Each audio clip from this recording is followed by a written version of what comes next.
Third episode शुरू होता है। पार्टी चल रही होती है। चायोंग विंचेंजो को बात करने के लिए लेकर जाती है और बोलती है कि तुमने अपने पैसों से इतनी बड़ी पार्टी ऑर्गेनाइज करवाई है। ये कोई बहादुरी का काम तो नहीं है। तुम्हारी इतनी बड़ी पार्टी ऑर्गेनाइज करवाने के पीछे रीजन क्या है? तुम रोजाना एक न्यू ब्रांडेड सूट पहनते हो। मुझे तो अब ये सोचने पर मजबूर कर रहे हो कि तुम जैसे आदमी को इस प्लाजा से क्या काम हो सकता है। यहाँ विंचेंजो इसलिए इम्प्रेस होता है कि उसे कोरिया में पहला ऐसा इंसान मिला है जो उसके सूट की क्वालिटी तक को पहचान चुका है कि उसके सूट की कॉस्ट क्या है। विंचेंजा उसे बोलता है कि मुझे इस जगह से प्यार हो गया है और प्यार करने के पीछे कोई वजह नहीं होती। चायंग बोलती है कि जब लोग ऐसा बोलते हैं तो मुझे बेवकूफ लगते हैं, क्योंकि हर चीज के पीछे कोई ना कोई वजह जरूर होती है। इतने में इटालियन एम्बेसडर विंचेंजो को बुलाता है और विंचेंजो वहां से चला जाता है। थोड़ी देर में गुंडे जो कि बिल्डिंग को डिमोलिश करने के लिए आए होते हैं, पुलिस टीम को वहां देखते हैं और पूछते हैं कि आपको इस टाइम यहाँ नहीं होना चाहिए था। पुलिस बताती है कि वो इटालियन एम्बेसडर की सिक्योरिटी के लिए आए हैं, इसलिए यहाँ से नहीं जा सकते। तो ये सुनकर गुंडे वहां से चले जाते हैं। चायंग को अपने बॉस से डांट पड़ रही होती है कि रिसर्चर कैसे भाग गया। चायंग बताती है कि ऐसा बिल्कुल भी नहीं। मैंने किसी डर की वजह से आपको कोई बात नहीं बताई, बल्कि मैं आपको परेशान नहीं करना चाहती थी और मैं इस प्रॉब्लम को हैंडल कर सकती हूँ। बॉस बोलता है कि तुम अपने 8 साल के एक्सपीरियंस से ये बात बोल रही हो। तो चायंग बोलती है कि अगर तुम मेरे पे भरोसा करते हो तो मुझे हिम्मत दो और काम में गलतियां मत निकालो। मयंक बोलती है कि अगर तुम इसे हैंडल ना कर पाई तो तुम पर मजीद एतमाद नहीं किया जाएगा और तुम्हें नौकरी से निकाल देंगे। और बोलती है आज घर जाने के बारे में बिल्कुल भी मत सोचना। मुझे रिसर्चर और उसकी फैमिली के बारे में सब कुछ पता करके बताओ। जयंग बोलती है कि मुझे कुछ पैसे दो, जो भी मुझे उसके बारे में क्लू देगा तो मैं उसे पैसों से खरीद लूंगी। जिसपे बॉस बोलता है कि इस काम के लिए किसी को पैसे क्यों देना है। जयंग बोलती है कि जो प्रॉब्लम पैसे से सॉल्व हो जाए तो उस पैसे से सॉल्व कर लेना चाहिए, ताकि किसी को नुकसान ना पहुंच जाए। यहाँ बिल्डिंग के तमाम लोग इस बात पे खुशी मना रहे हैं कि बिल्डिंग को डिमोलिश नहीं किया गया, क्योंकि जो लोग बिल्डिंग को डिमोलिश करने आए थे तो बिना किसी तोड़ फोड़ के वापस चले गए हैं। अब बिल्डिंग के लोग विंचेंजो पर भी थोड़ा बहुत भरोसा करने लगे हैं। विंचेंजो उनकी साइड पर है। उधर विंचेंजो ये सोच रहा था कि सिर्फ पार्टी से ही बिल्डिंग को टूटने से नहीं रोका जा सकता, बल्कि इसके लिए कुछ और सोचना पड़ेगा। विंचेंजो एक फाइल देख रहा होता है और ऑफिस के बाकी तमाम लोग एक अजीब सा डांस देख रहे होते हैं और विंचेंजो का मजाक बना रहे होते हैं। जंगजू वो चायोंग से बोलता है कि मुझे जल्दी से इंटर्नशिप खत्म करके पार्टनर बनाना है, ताकि हम साथ मिलकर काम कर सकें, डिनर कर सकें। जिसपे चायोंग बोलती है कि ये काम नहीं, डेटिंग होती है। जंगजुन वो बोलता है कि ये तो और भी बहुत अच्छा है। चायोंग बोलती है कि मैं काम करने वालों के साथ डेट नहीं करती, ख्वाब देखने छोड़ दो। जुनवो से विंचेंजो के बारे में पूछती है, जिसपे जुनवो विंचेंजो को इन्फॉर्मेशन देता है कि उसका कोई क्रिमिनल रिकॉर्ड नहीं है और ये सच में लॉयर ही है और ये हैंडसम भी बहुत है। और जुनवो बोलता है कि क्या तुम इसमें इंटरेस्टेड हो और क्या तुमने उसकी वजह से मुझे मना कर दिया है। जिसपे चायंग गुस्सा हो जाती है और बोलती है कि मेरे बारे में इस तरह की कोई बात करने की जरूरत नहीं है। दूसरी तरफ जहां विंचेंजो एक इटालियन रेस्टोरेंट पे इटालियन खाने की बुराई कर रहा है, मिस्टर हैंजो जो कि एक सीक्रेट एजेंट हैं, वो खाने की तारीफ करके किसी तरह से ओनर से उस रेस्टोरेंट पे एज एन इंटर्न काम करने की परमिशन ले लेते हैं कि मैं आपको असिस्टेंट बनकर काम करूंगा। विंचेंजो मिस्टर होंग से पूछता है कि क्या आपको पता है ऑडियो 90 में इस्तेमाल होने वाला जो मेन कंपोनेंट है वो एक नशीली दवा है जो इंसान को नशे का आदी बना देता है। पेबल वालों ने आपको धोखा दिया है। जिसपे मिस्टर होंग गुस्सा होते हैं और बोलते हैं कि इसका मतलब ये है कि अगर ये मेडिसिन मार्केट में आती है तो बेसिकली बेबल एक नशा बेच रही होगी लोगों को। जिसपे विंचेंजो बताता है कि क्योंकि ये जस्ट दर्द कम करने के लिए मार्केट में आएगी, जिससे ये आम लोगों तक पहुंचती जाएगी और उन्हें नशे की आदी बनाती जाएगी। यूएस में हुआ था और लोगों के एडिक्ट होने के बाद बड़े बड़े ड्रग माफिया मार्केट में आ गए। मिस्टर होंग बोलते हैं कि मुझे किसी भी तरह करके इसे मार्केट में आने से रोकना है। विंचेंजो को फोन आता है और वो टेम्पल पे जाके मोमो की मदद करता है। मिस्टर होंग ये देखकर सोचने लगते हैं कि ये आदमी कितना रहमदिल है, खुद क्रिश्चियन है फिर भी मोक की मदद कर रहा है। बिल्डिंग के कॉर्नर में स्कूल के बच्चे सिगरेट पी रहे होते हैं, जिन्हें विंचेंजो मार के भगा देता है और बोलता है कि आज के बाद सिगरेट बिल्कुल भी ना पीना। मिस्टर होंग जो कि विंचेंजो के पीछे आ रहे होते हैं, ये सोचते हैं कि क्या ये आदमी अपने गुनाहों के पछतावे की वजह से ये सब कर रहा है। इस आदमी को समझ पाना बहुत ही मुश्किल है।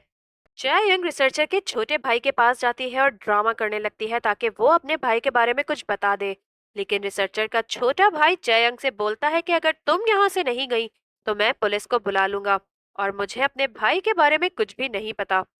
जुनवो चयंग से बोलता है कि आप अपने पापा से पूछ लो और अगर उस रिसर्चर ने किसी से कुछ बोल दिया तो आप बहुत मुश्किल में फंस जाओगी। मेरा एक दोस्त न्यू लॉ फर्म स्टार्ट कर रहा है, तुम वहां ज्वाइन कर लो। चयंग बोलती है कि मुझे कोई भी न्यू लॉ फर्म अफोर्ड नहीं कर सकती। मिस्टर हॉन्ग को उस रिसर्चर के साथ हुई मीटिंग याद आ जाती है जिसमें रिसर्चर ने बताया था कि ऑडियो 90 एक नशीली दवा है जिस पर बेबल के कहने पर गलत टेस्ट एक्सपेरिमेंट किया गया था। मैं कोर्ट में तब भी गवाही दूंगा जब आप मेरी और मेरी फैमिली की सेफ्टी की गारंटी दोगे। लेकिन जब विंचेंजो ने उन्हें बताया तो तब उन्होंने ऐसे एक्ट किया कि उन्हें कुछ पता ही नहीं इस बारे में। लेकिन उन्हें ऑलरेडी सब पता था। विंचेंजो आता है और पूछता है कि क्या आपको कोई बात समझ आती है। ये लोग बिजनेस के नाम पर लोगों की जानों से खिलवाड़ कर रहे हैं और इनमें किसी भी तरह की कोई इंसानियत बिल्कुल भी नहीं है। आप इनका मुकाबला नहीं कर सकते तो समझदारी इसी में है कि आप यहाँ से ही वापस मुड़ जाएं। मिस्टर हॉन्ग कहते हैं कि मैं तब तक लड़ता रहूंगा जब तक मेरी हड्डियां नहीं टूट जाती। इतने में मिस्टर हॉन्ग को एक पिजॉन आता है और वो विंचेंजो को अपने साथ ले जाते हैं। हॉस्पिटल पहुंचते हैं जहां पर एक पेशेंट होता है ओजियोन जिसका पिछले एपिसोड में पुलिस ने पकड़ा था, जिसको हाथ में हथकड़ी देखकर अच्छा नहीं लगता और विंचेंजो वहां से चला जाता है। बेबल ग्रुप के मिस्टर नाउ विंचेंजो को मिलने के लिए बुलाते हैं और बोलते हैं कि मुझे दो बातें कहनी है। पहली ये कि प्लाजे को 2 महीने तक गिराया नहीं जाएगा और दूसरी ये कि जब गिराया जाएगा तो उसे मेरे लोग गिराएंगे।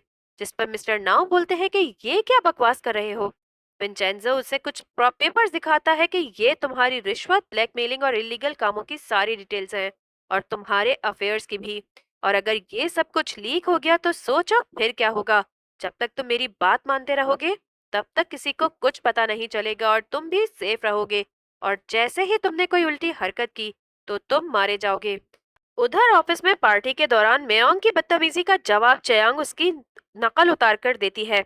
मिस्टर होंग चयांग और विंचेंजो को अपने घर बुलाते हैं और चयांग को बेबल के बारे में सब बताते हैं, जिस पर चयांग पूछती है कि आपके दिमाग में ये सब कुछ डाला किसने है। ये बोलकर चयांग वहां से चली जाती है और बाहर जाते हुए उसे विंचेंजो मिलता है जिसे बोलती है कि मेरे पापा के साथ बेकार की बातें करना बंद कर दो। इस तरह तुम मेरे काबिल लायर होने पे शक कर रहे हो क्या। विंचेंजो कहता है कि चोरों का कोई धर्म ईमान नहीं होता, उनके झूठ छुपा छुपा के तुम्हें भी सच दिखाई देना बंद हो गया है। विंचेंजो मिस्टर होंग से ओजियोन के बारे में पूछता है जिस पर वो उसे बताते हैं कि उनके पास जिंदगी के सिर्फ 6 मंथ्स बचे हैं। तुम जाके अपनी माँ से मिल लो वरना बाद में पछतावा होगा। विंचेंजो पूछता है कि आपको कैसे पता चला कि वो मेरी माँ है, जिसमें मिस्टर होंग बोलते हैं कि पिछले 30 साल से वकील हूँ, मुझे भी कुछ अंदाजा हो जाता है। मैंने तुम्हें 5 दिन पहले कोर्ट में उनके केस में देखा था और किसी अपने के दुख का दुख होता है। बेबल ग्रुप अपने ही प्रोजेक्ट पर काम करते हुए रिसर्चर्स को मरवा देता है। मिस्टर होंग को ये देखकर बहुत दुख होता है और वो चयंग से बोलते हैं कि तुम बेबल के साथ काम करना छोड़ दो। तुमने देखा नहीं कि बेबल के मेंबर किसी तरह से मारे जा रहे हैं। जिसपे चयंग बोलती है कि मुझे कुछ नहीं होगा, मैं बेबल की वकील हूँ। जिसपे मिस्टर होंग बोलते हैं कि जो मारे गए हैं वो भी बेबल के ही लोग थे। चयांग ये बोलते हुए अपने बाप को चुप करवा देती है कि आपको मेरे बारे में इतनी फिक्र क्यों हो रही है। मिस्टर होंग वहां से चले जाते हैं। ओसांगी ग्रुप का हेड मेयोंग से कहता है कि ऐसे कैसे इतने लोगों को मरवा दिया है। जिसपे मेयोंग बताती है कि हमें यही इंस्ट्रक्शन है कि अपना काम ठीक से करो वरना तुम्हारा यही हाल होगा। मिस्टर होंग एक्सीडेंट की जगह पर जाते हैं और स्ट्राइक करते हैं कि ऐसे कैसे बिना इन्वेस्टिगेशन के केस को क्लोज किया जा रहा है। विंचेंजो ये सब देख रहा होता है और मिस्टर होंग को वापस जाने के लिए बोलता है कि यहाँ से वापस जाना ही बेहतर है वरना आप खुद को बड़ी मुश्किल में डाल देंगे। जिस पर मिस्टर होंग बोलते हैं कि मैं अपनी आखिरी सांस तक लड़ता रहूंगा, बेशक मेरा भी आखिर में यही हाल हो जाए, लेकिन मैं पीछे नहीं हटने वाला। और कहते हैं कि समझदार लोग दुनिया पर राज करते हैं और मेरे जैसे लोग इस दुनिया की हिफाजत करते हैं। पेबल ग्रुप का चेयरमैन मिस्टर होंग और चयंग को खाने पर बुलाता है और बोलता है कि जो लोग मारे गए हैं उनकी फैमिली को मुआवजा जल्द मिल जाना चाहिए। विंचेंजो मिस्टर होंग को फोन करता है और वो कोर्ट में गवाही के लिए तैयार हो जाते हैं। जिसपे बेबल वाले उन्हें कभी भी मार सकते हैं। विंचेंजो बिल्डिंग के किराएदारों से बात करता है कि हमें इसका कोई परमानेंट हल निकालना पड़ेगा। हम कब तक इस तरह पार्टी कर कर के बिल्डिंग को डिमोलिश होने से बचा सकते हैं? मैं यहाँ पास में ही एक मॉल खरीद लूंगा और तुम सबको वहां शिफ्ट कर दूंगा। जिस पर उन्हें विंचेंजो पे शक होता है, लेकिन बाद में यही फैसला करते हैं कि हमारे पास ऐसा क्या है जो वो हमसे लेगा, तो बेहतर है हम वहां शिफ्ट हो जाएं। मैंगी चेयंग को बेबल के सारे केसेस से हटा देती है क्योंकि वो प्रॉपर तरीके से अपने केस को हैंडल नहीं कर पा रही होती।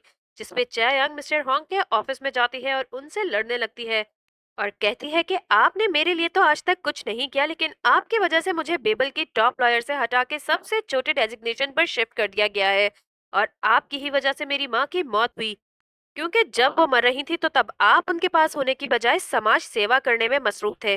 विंचेंजो चैयंग से मिलता है और उसे बताता है कि बच्चे जब बदतमीजी करते हैं तो बाद में उन्हें पछतावा जरूर होता है। तुम्हारे पापा और मैं डेली इसी जगह पे बैठते हैं, जब भी दिल करे आ जाना। मिस्टर होंग परेशान बैठे हैं और बोलते हैं कि मेरी बेटी की वजह से मुझे दुख होता है। ये लोग मेरी बेटी को कितना परेशान करते हैं। विंचेंजो उन्हें समझाता है कि आप अकेले खतरे में नहीं हैं। आपकी बेटी भी खतरे में है तो मेरी बात मानो और बीच से हट जाओ। लेकिन मिस्टर होंग नहीं मानते। चायांग को अपनी गलती का एहसास होता है और वो अपने पापा के पास आने लगती है। उधर रिसर्चर पर पहला हमला होता है और वो मिस्टर होंग को फोन करता है, लेकिन मिस्टर होंग फोन उठा नहीं पाते। लेकिन विंचेंजो देख लेता है। वो मिस्टर होंग से इस बारे में पूछ ही रहा होता है कि एक ट्रक रेस्टोरेंट में घुस आता है। और यहाँ हमारे एपिसोड 2 का एंड होता है।